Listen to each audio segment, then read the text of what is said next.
Have you heard a religious leader speak before, and immediately you have a question in your heart that is this coming from God or this person's personal agenda? If you've had that thought before, you are not the only one. We've all been there. Religion can be a very beautiful, powerful force for good. It's meant to heal, uplift, and guide us through life struggles.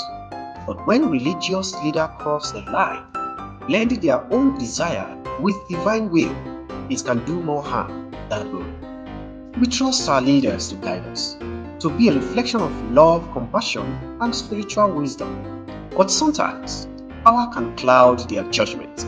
Sometimes, under the guise of God's will, their personal motives can take the lead. It is important to remember that spiritual guidance should empower, not control. True leaders guide with humility, not domain. I recently heard a story of a woman who has always trusted her pastor's guidance. She was part of the tight-knit church community, and the pastor's word always gave her comfort during life's hardest moments. But one day, the pastor encouraged her to donate a large sum of money to the church, promising that would lead to a huge blessing in her life. Her heart told her something wasn't right. But as she has always done, she trusted and gave.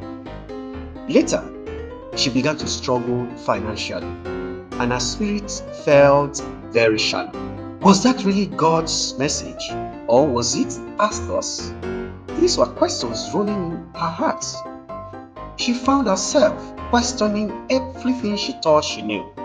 She had allowed someone she trusted to tell her what was right for her. It wasn't until she reached out to a very close friend who reminded her of her worth that it wasn't tied to anyone's dictation.